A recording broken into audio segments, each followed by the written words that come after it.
This is Uplifting Faith, a quiet place for peace, reflection, and trust in God. There is a kind of waiting that does not feel patient. It feels heavy, not because you lack faith, but because you have been faithful for a long time.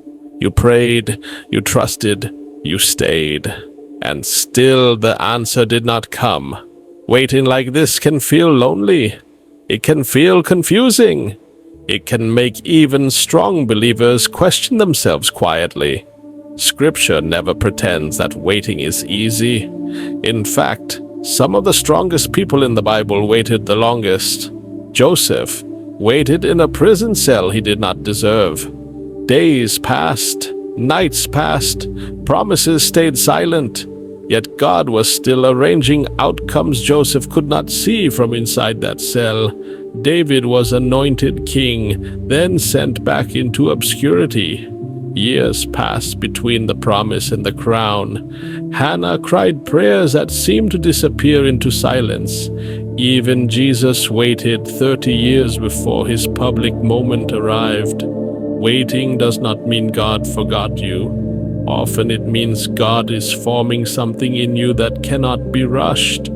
The book of Lamentations says, "It is good that one should wait quietly for the salvation of the Lord." Quietly, not loudly, not anxiously, not desperately trying to control outcomes. Quiet waiting is not weakness. It is strength under restraint.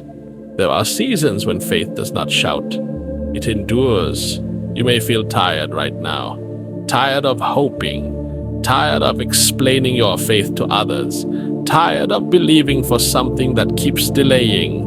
But listen carefully. God's delays are not denials, they are designs. Habakkuk writes something most people rush past. The vision is yet for an appointed time. Though it tarries, wait for it, because it will surely come. It will not delay. Notice the tension. It tarries, yet it is not delayed. What feels slow to you is still precise to God.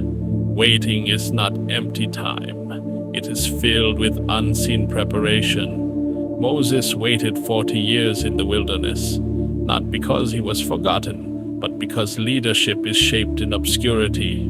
Elijah waited beside a drying brook, learning dependence when provision felt uncertain.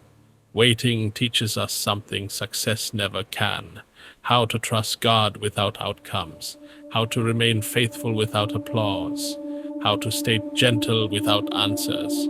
Some of the deepest faith is formed when you keep showing up without seeing progress.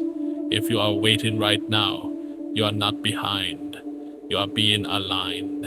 The psalmist writes, "My soul waits for the Lord more than watchmen wait for the morning." Watchmen did not abandon their post in the middle of the night. They stayed because they trusted the morning would come. So stay faithful, stay prayerful, stay open, even when waiting feels heavy. There is another verse hidden quietly in Scripture. The Lord is good to those who wait for him, to the soul who seeks him. Waiting is not passive. It is active trust.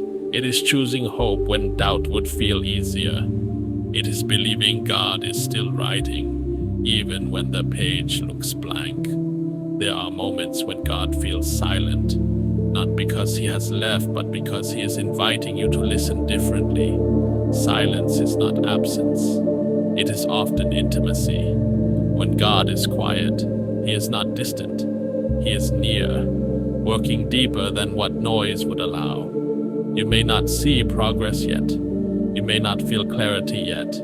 You may not understand the timing, but faith does not require understanding to remain faithful.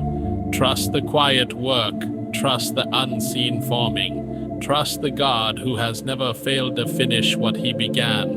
Waiting will not last forever, but what God forms in you during waiting will remain long after answers arrive. So breathe. Release the rush. Let your soul rest in quiet trust. Morning always comes. And when it does, you will realize the waiting was not wasted. It was preparing you for what only patience could carry. Stay. God is not late. He is precise.